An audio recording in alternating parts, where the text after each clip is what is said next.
textos aqui. Eu espero aí que o áudio esteja chegando bem. Chegando bem, né? Graças a Deus. Então, primeira carta aos Tessalonicenses, irmãos. Eu vou ler com vocês a partir do verso 2. A partir do verso 2. Que diz o seguinte: sempre damos graças a Deus por todos vocês, fazendo menção de vocês em nossas orações e sem cessar, lembrando-nos diante do nosso Deus e Pai da operosidade da fé que vocês têm, da dedicação do amor de vocês e da firmeza da esperança que tem no nosso Senhor Jesus Cristo. Sabemos, irmãos amados por Deus, que Ele os escolheu, porque o nosso Evangelho não chegou a vocês somente em palavras, mas também em poder no Espírito e em plena convicção. E vocês sabem muito bem qual foi o nosso modo de agir entre vocês, para o próprio bem de vocês. Versículo 6 diz assim: e vocês se tornaram nossos imitadores do Senhor Jesus, recebendo a palavra com alegria que vem do Espírito Santo, apesar dos muitos sofrimentos. Assim vocês se tornaram modelo para todos os crentes na Macedônia e na Acaia, porque a partir de vocês a palavra do Senhor repercutiu não só na Macedônia e na Acaia, mas a fé de vocês, a fé que vocês têm em Deus repercutiu em todos os lugares, a ponto de não mais termos necessidade de dizer mais nada a respeito disso. Amém? Vamos orar? Pai amado, pedimos, Deus, que o Teu Santo Espírito nos ilumine nesse instante, que Deus fale aos nossos corações de uma maneira especial, de uma maneira única, de uma forma como só o Senhor sabe nos falar. Em nome de Jesus. Amém e amém.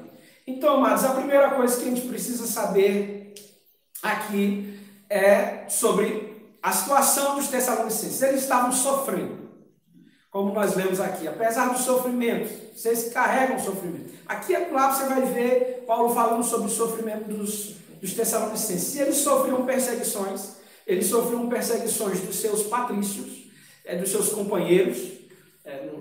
No capítulo 2 vai falar sobre isso. Eles sofriam perseguições que eram o seu próprio povo, né? Eles sofriam perseguições. Apesar das perseguições, eles sofriam as tribulações da vida cristã.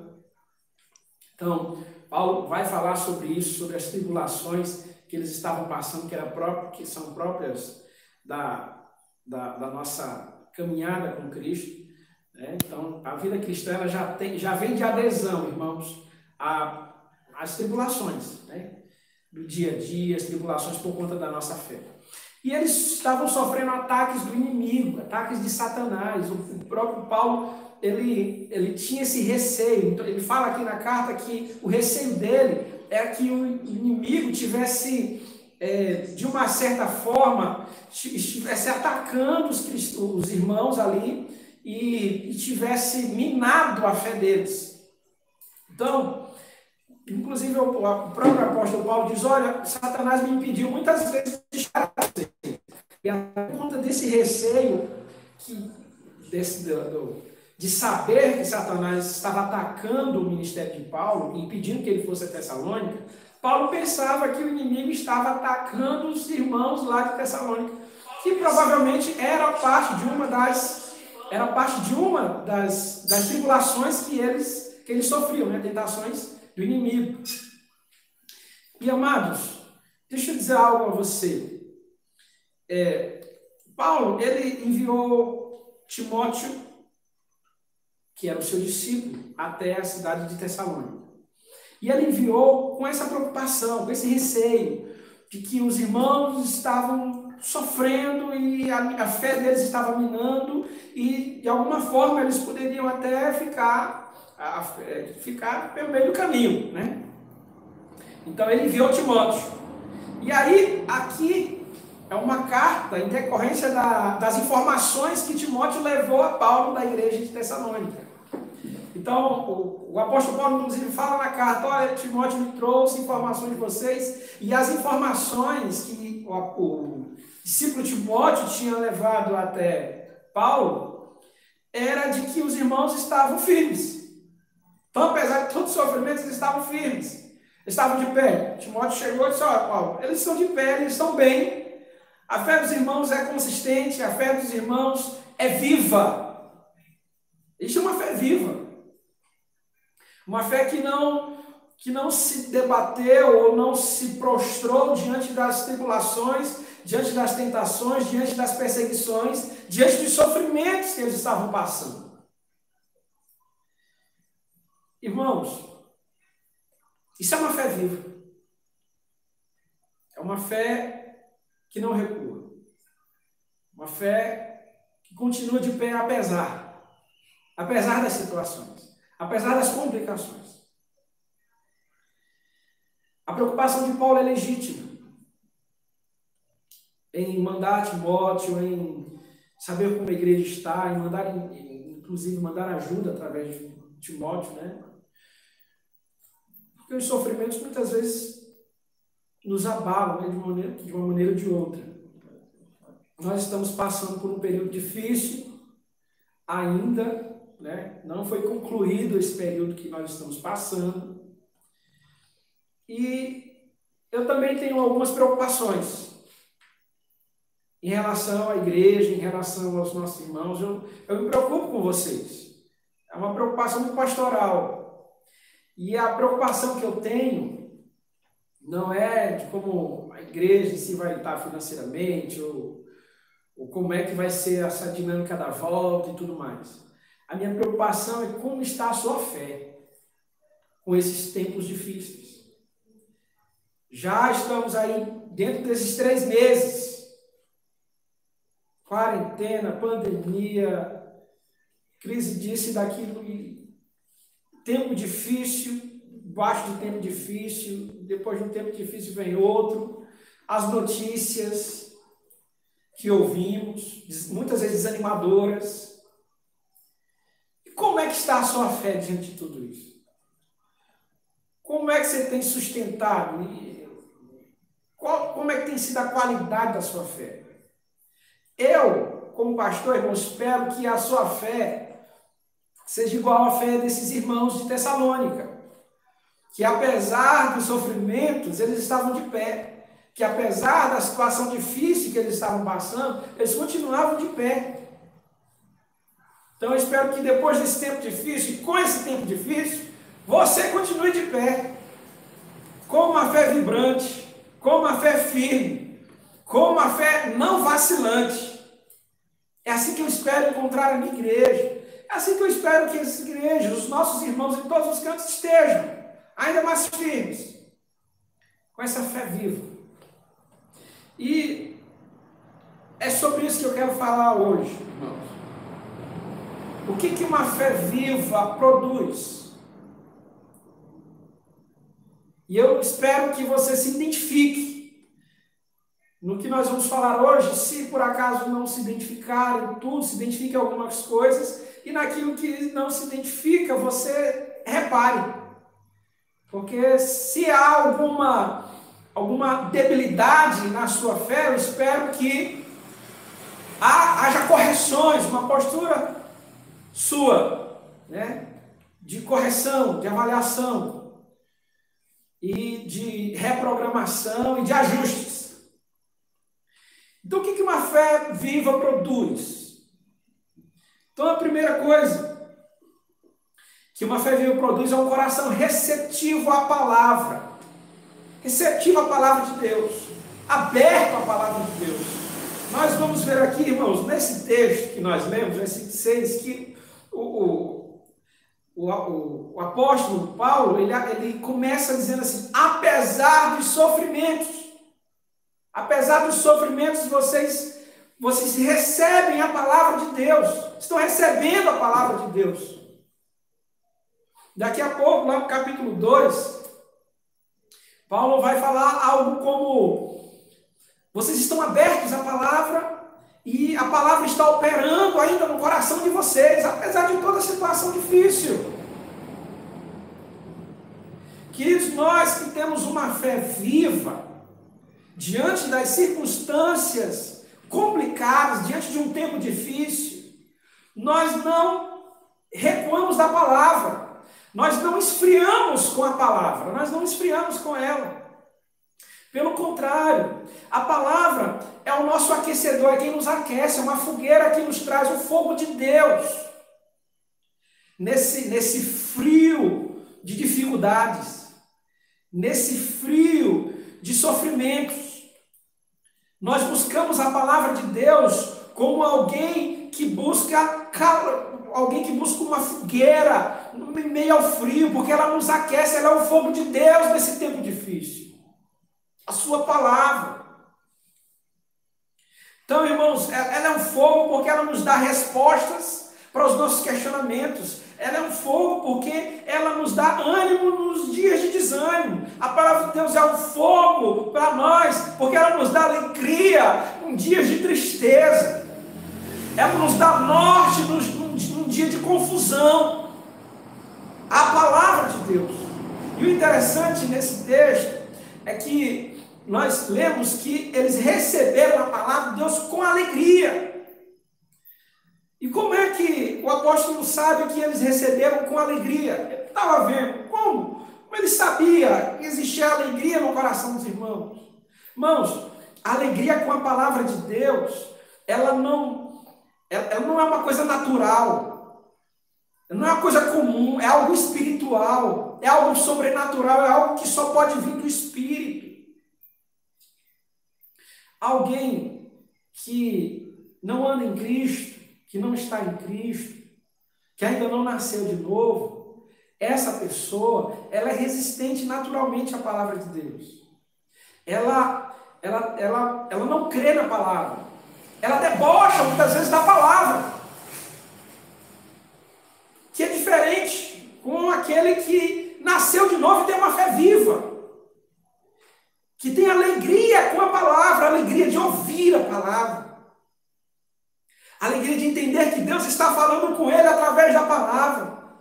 Alegria de saber o que tem dele na palavra. O que Deus fala dele na palavra. Alegria. Irmãos, quantas vezes nós não fomos ministrados através de uma palavra, estávamos ouvindo numa celebração e ouvindo o Senhor falar conosco através da sua palavra e fomos às lágrimas, contentes pelo Senhor nos dar um norte, contentes pelo Senhor nos mostrar o que fazer, nos dizer o que fazer, como reagir,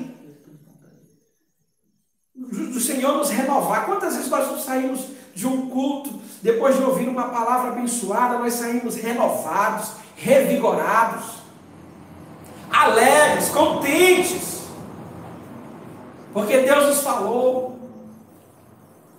Quantas vezes nós, num devocional, depois de fechar a Bíblia, eu molhei minha Bíblia em lágrimas.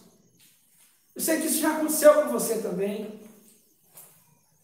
De fechar o texto bíblico e dizer: Senhor, que alegria de ouvir o meu Cristo falando comigo, de ouvir Deus falando pessoalmente a mim, que alegria de ver as tuas promessas, que alegria de ver os ensinos de Jesus, que alegria de ver a minha identidade na palavra, que alegria de ver quem eu sou através da revelação de Deus.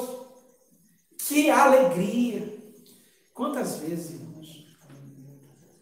quem tem uma fé viva é assim, é vibrante com a palavra, é contente com a palavra, é alegre com a palavra de Deus, aquilo que ela faz, produz, aquilo que ela tem, com as suas promessas, com a revelação de Deus para nós. Quem tem uma fé viva, amados, tem uma vida como qualquer outra pessoa, e o seu dia a dia é como qualquer um outro, de qualquer outra pessoa. Passa por sofrimentos, passa por tribulações, passa por crises, mas o diferencial, sabe qual é? É que existe alegria no seu coração pela palavra. Existe busca, sede, vontade de Deus pela palavra. Então, amados,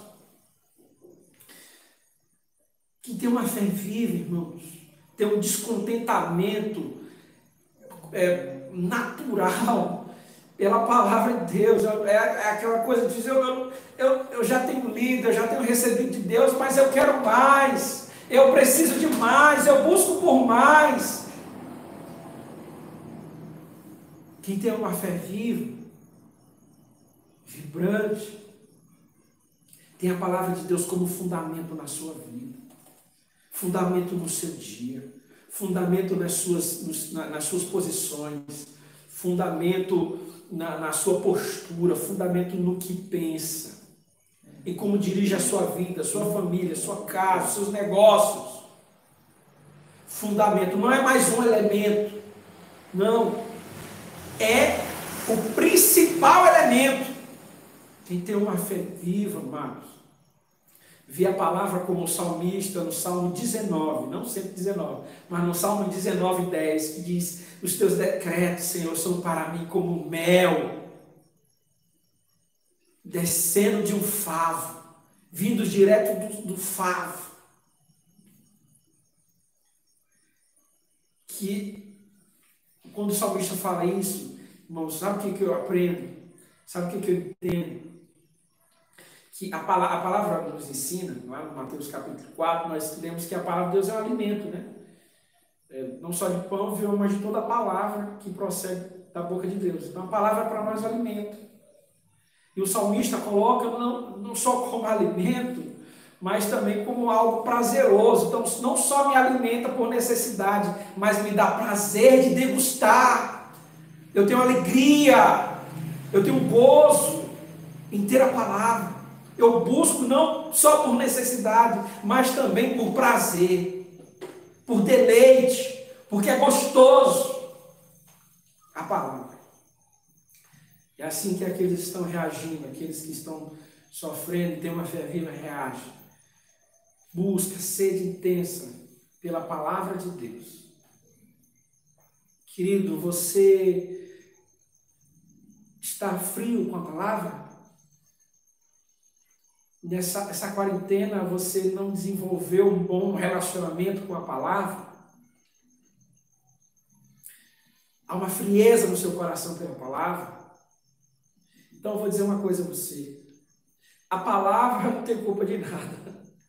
A culpa não é da palavra. De repente uma falta de interesse, de uma frieza. Existe algo em você, existe algo no seu coração que está bloqueando a palavra de Deus. Então, meu querido, o que eu quero dizer a você, o que eu sugiro a você é que você identifique o que está bloqueando esse prazer, esse deleite, essa fé viva no seu coração. Uma outra coisa que eu aprendo aqui, amados, nesse texto, que é uma lição muito preciosa para nós. O que a fé viva produz, amados? A fé viva, ela nos permite imitar e aplicar os bons exemplos de quem sofreu. Aí, uma coisa interessante aqui, nesse texto, é que o que eu estou falando aqui parece até estranho, né? Dizer assim, como assim imitaram os bons exemplos de quem sofreu? Mas é isso que os irmãos estão fazendo aqui. Eles estão imitando os bons exemplos que eles viram. Eles estão imitando o exemplo do apóstolo Paulo. Eles estão imitando o exemplo de Jesus. Eles viram o apóstolo Paulo sofrendo. Paulo,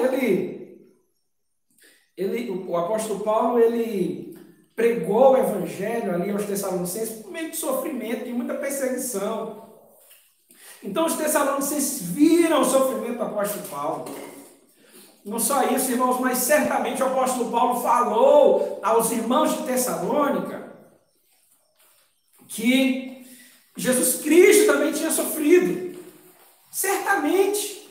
Porque não dá para pregar o evangelho de Jesus sem falar do sofrimento de Cristo, da sua cruz, da sua perseguição, do que ele passou, da via cruz, do Calvário, não dá. Certamente os Tessalonicenses tinham ouvido, e quem sabe até graficamente visto pelas palavras de Paulo, pelas descrições dos irmãos de Paulo que pregou a eles, visualizado esse sofrimento. Sofrimento de Jesus.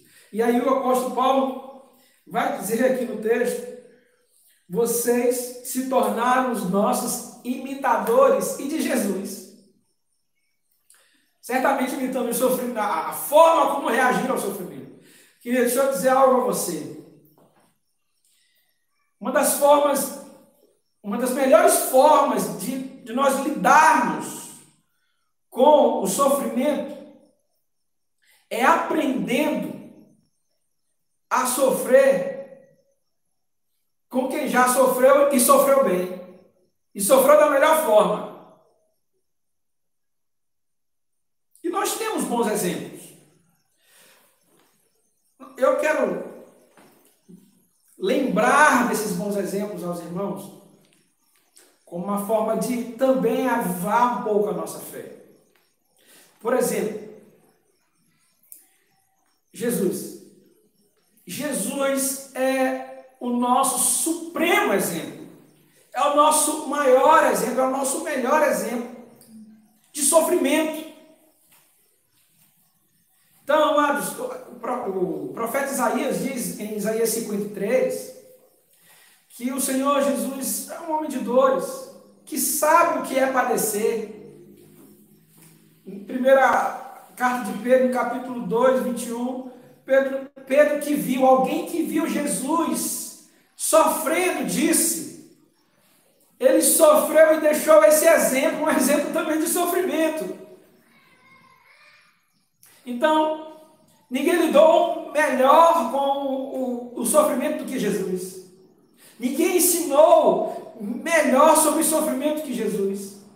Ninguém encarou com mais excelência o sofrimento que o Senhor Jesus. Então, se de repente você está sofrendo, você está passando por um tempo difícil, querido, corra para Jesus. Não só pedindo a Ele para que Ele te livre do sofrimento, mas corra para Jesus para aprender como Ele sofreu. Porque Ele é o mestre por excelência do nosso sofrimento também. De como nos portarmos quando sofremos. O Senhor Jesus é o mestre por excelência de tudo, inclusive do sofrimento. Então aprendemos com Ele como sofrer. Ele é a nossa referência de alguém, a nossa maior e melhor referência de alguém que sabe como sofrer. Que sabe como padecer, disse o profeta Isaías. E o sofrimento de Jesus, muitas vezes, irmãos, na minha vida, muitas vezes avivou a minha fé. Quantas vezes? Quantas vezes eu estava passando por um tempo difícil, delicado, e o Espírito Santo ministrando na minha vida, dizendo: Ricardo, Jesus sofreu mais. A cruz de Jesus foi mais pesada. E Ele fez isso por você. E aquilo consolar meu coração, e a cruz de Jesus reavivar a minha fé. Quantas vezes? Que Jesus é o nosso supremo exemplo. Mas existe um outro exemplo, que é o exemplo dos irmãos do passado. Irmãos, os irmãos do passado, os irmãos da igreja primitiva, os irmãos daquele primeiro século, os irmãos da história da igreja. Meus irmãos, eu fico constrangido quando eu olho para os exemplos dos irmãos do passado. Eu fico constrangido com o meu próprio sofrimento. Eu fico constrangido de murmurar, de reclamar do tempo difícil que eu estou passando. Porque muitos irmãos passaram por coisas piores do que nós, piores do que eu. Os irmãos apóstolos, No capítulo 5 de Atos, irmãos, já quase ali chegando no final, salvo engano, versículo 40, 41, a palavra nos diz que os apóstolos, depois de serem chicoteados, foram liberados e ficaram alegres por terem sofrido pelo nome de Jesus. Então imagina, eles depois de cada chicotada, ficaram contentes porque não se acharam dignos. Imagina eles apanhando, chicotados, Senhor, que privilégio, apanhar pelo teu nome. Senhor, que honra, chicotar. Senhor, eu não sou digno disso. Imagine. Sem reclamar, louvando o nome do Senhor, o nome do nosso Deus. Eu me lembro de muitos irmãos que foram perseguidos, presos, que foram perseguidos até a morte, e sofreram na sua morte. Quantos irmãos do passado não foram degolados? O apóstolo Paulo foi degolado. Quantos irmãos do passado não foram comidos por animais nas arenas de Roma, nas arenas romanas, comidos por leões, por ursos, e servindo de espetáculo para as pessoas? Imagine você numa arena, um leão vindo contra você, um leão, um urso, e as pessoas vibrando, dizendo: mata, mata. Torcendo para que você seja estraçalhado e sirva de espetáculo para o gozo delas. Muitos irmãos morreram assim, por não negarem a sua fé. Preferiram morrer assim. Muitos irmãos foram esfolados vivos, irmãos, arrancado couro. Muitos irmãos foram para a fogueira, queimados vivos. E a história daqueles que cantaram enquanto eram queimados vivos. John Hus, um pré-reformador, foi um desses. A história conta que ele cantou hinos de louvores ao Senhor enquanto era queimado. Ficou constrangido, irmãos, vendo o sofrimento desses irmãos e reclamando: meu amado, esses irmãos demonstraram uma fé viva, e aqueles que têm uma fé viva não recuam diante de situações difíceis. Aqueles que têm uma fé viva, eles não se prostram, por mais complicado e difícil que seja o seu sofrimento, não se prostram. Eles tomam uma postura, irmãos, uma postura dos céus, uma postura que um homem natural tem, nenhum homem natural pode ter. Só um homem espiritual, só alguém que nasceu de novo é capaz de ter.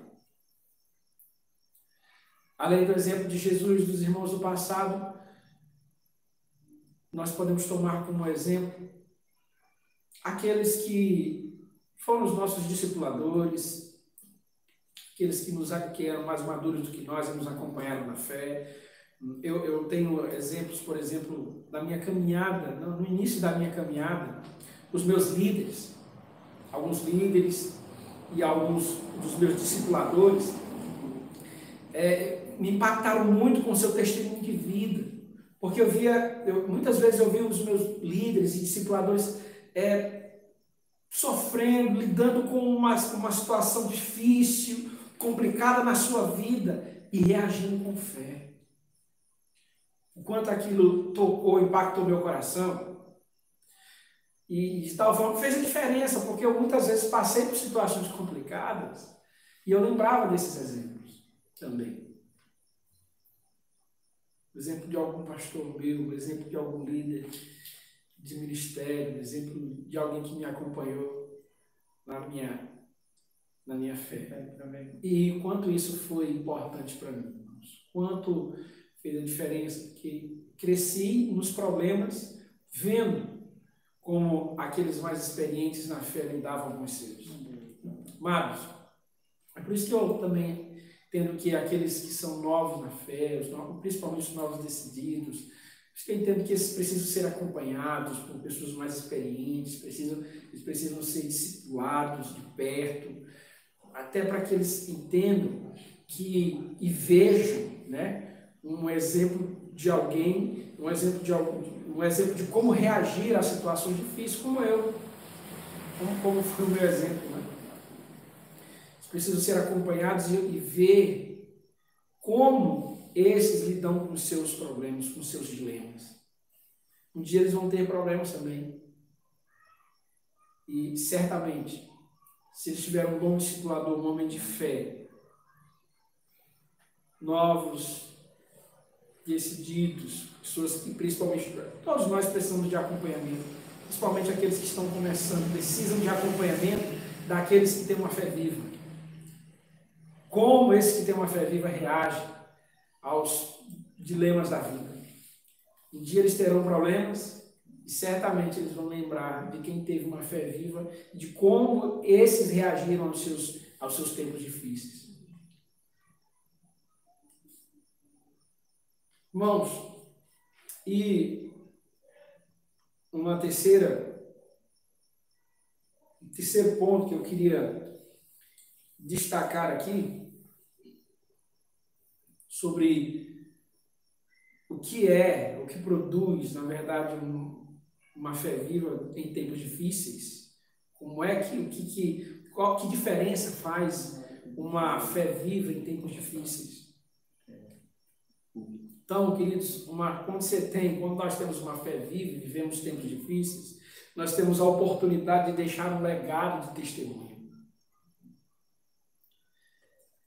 Os irmãos de Tessalônica, esses irmãos se tornaram um modelo para os outros irmãos da Acaia e da Macedônia, o que diz o texto que nós lemos.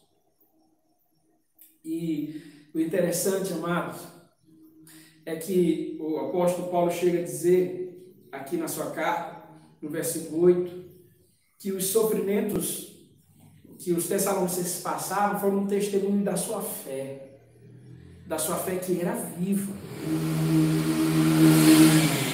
Então, queridos, eles deixaram esse legado de fé para todo mundo, inclusive para crentes e para descrentes no seu tempo. Paulo chega a dizer, olha, vocês se tornaram um modelo para todos a tal ponto que eu não preciso estar falando mais muita coisa a partir de vocês.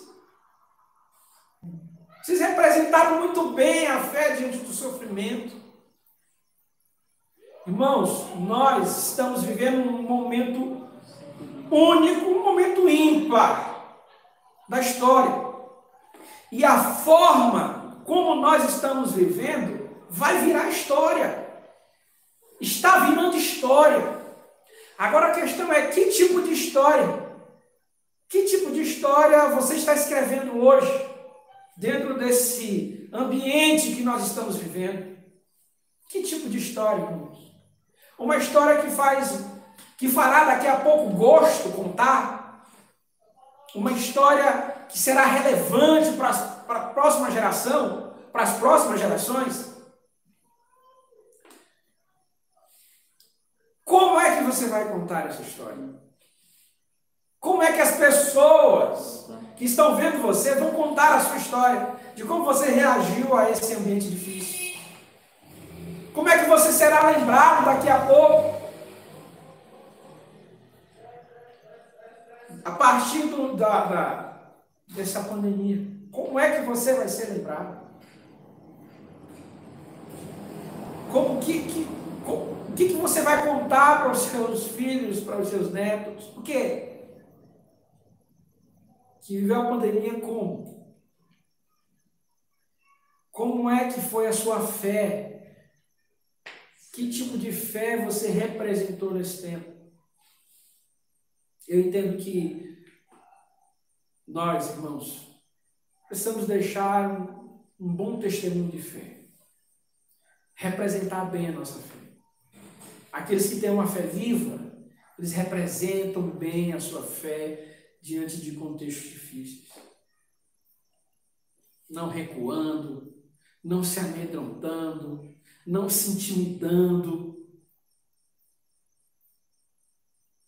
Muitos irmãos que tiveram, que lideram com situações difíceis na vida, reagiram bem com a sua fé. Os que tinham uma fé viva, né? Logicamente. Então, amados, eu lembro aqui, por exemplo, de Pedro, no capítulo 4, no capítulo 4 de Atos, o apóstolo que estava sofrendo uma perseguição, estava sendo inclusive afrontado, ameaçado, para não mais pregar o evangelho, ele diz: eu não posso ficar calado, me importa obedecer a Deus, sob ameaça, eu vou obedecer ao Senhor. Representou-nos. Diante do dilema, diante do contexto difícil, representou Deus. Estevão, um dos diáconos da igreja, sendo apedrejado, sofrendo apedrejamento, humilhação. Como ele reage? Senhor, não lhes impute esse pecado. O apóstolo Paulo, capítulo 21 de Atos, o apóstolo Paulo recebe uma profecia diária que diz: olha, você será preso, né? Em outras palavras, estou falando, né? Você vai ser preso e vai sofrer nessa próxima viagem que você fará a Jerusalém. E aí os irmãos: não, Paulo, não viaje, você pode morrer lá e tal, e não faça isso. E sabe qual é a reação de quem tem uma fé viva? O apóstolo Paulo disse: queridos, porque me partem no coração, eu estou pronto não só a ser preso, como a morrer pelo nome de Jesus. É assim que reage alguém que tem uma fé viva. Eu me lembro de Martim Lutero. Martim Lutero, em 1527, uma pandemia, uma epidemia, né, assolou ali a cidade de Wittenberg, onde ele morava. Muitas pessoas foram embora. Era uma peste, né? Era uma peste que assolou ali aquela região dele, na Alemanha. E ele já era um reformador, era uma pessoa importante para a reforma, para a história naquele tempo, e inclusive até para nós hoje ainda é uma pessoa importante na história, Martim Lutero, né? E as pessoas pediram: Martinho, sai daqui, vai embora. As pessoas não queriam que ele morresse, porque ele estava ainda, de uma certa maneira, sustentando a reforma protestante. E ele disse: eu não vou embora. Ficou na cidade, resistiu aos pedidos, aos clamores. Ele ficou na cidade, fez da sua casa um hospital. E escreveu uma carta a alguns irmãos. E na carta que ele escreveu, dizia basicamente assim: queridos, orem por nós e peçam ao Senhor que nós lutemos bravamente essa luta, seja pela vida, seja pela morte. É assim que reage alguém que tem uma fé viva. Seja pela vida, seja pela morte. Eu continuo. Eu não retrocedo. Você tem uma fé viva, irmãos? Então você não vai se intimidar com os dilemas. Você não vai se intimidar com os tempos difíceis. A carta aos Hebreus foi escrita a irmãos também que estavam sofrendo perseguição. Sabe o que o autor diz no capítulo 10? Ele diz: apesar de tudo isso, nós não somos daqueles que retrocedem. Aqueles que têm uma fé viva não retrocedem. Nós continuamos. Você tem uma fé viva? Continue.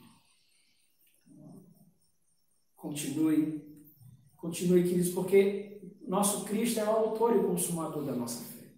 É Ele que nos sustenta. É Ele que nos coloca de pé, é Ele que nos firma. É em Cristo, queridos, que nós superamos o que nós estamos vivendo hoje.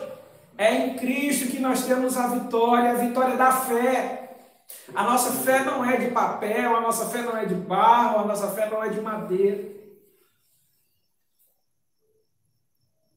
Aqueles, queridos, que construíram a sua casa, a sua fé, a sua vida, sobre a rocha que é Cristo. Vêm os ventos, tempestade, as águas batem contra esta casa e ela continua de pé, porque ela está alicerçada em Cristo. A minha oração é para que a sua fé esteja alicerçada naquele que nos sustenta, aquele que nos dá força e ousadia suficiente para nunca retroceder diante dos desafios. A fé que vem de Cristo, irmãos, é uma fé avante, atuante, que anda em progresso, crescente, sempre para frente. Olhe para Jesus, firme nele a sua fé. Eu sei, queridos, que depois de tudo isso você ainda estará de pé, no nome de Jesus. Amém?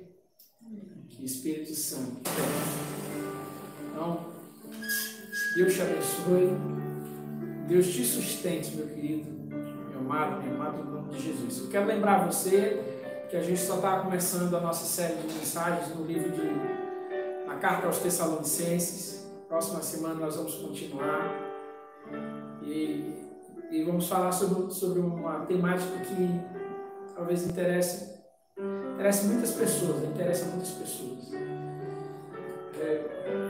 como lidar com a morte, como lidar com essa realidade, né?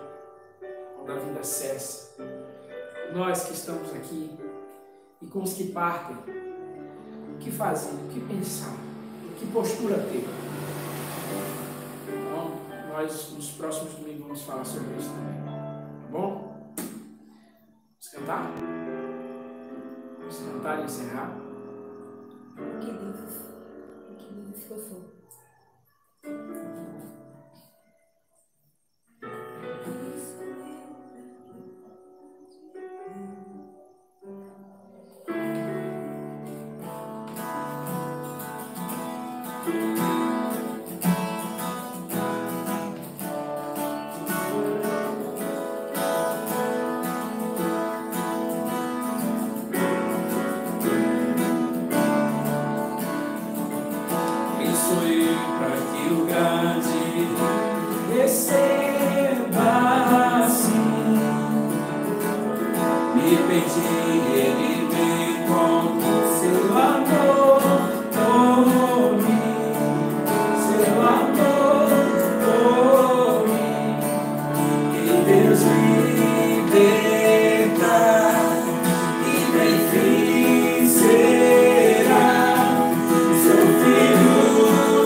Tua casa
Glória a Deus, querido. Deus abençoe a sua casa. Deus abençoe a sua vida. Deus te dê saúde. Deus te livre de tudo mal. Pai amado, eu quero colocar diante do Senhor a vida dos meus irmãos. Dê uma boa semana a cada um deles. No nome de Jesus. No nome de Jesus. Amém. Que o amor de Deus, a graça maravilhosa do seu Filho e as consolações do Espírito sejam com todos vocês.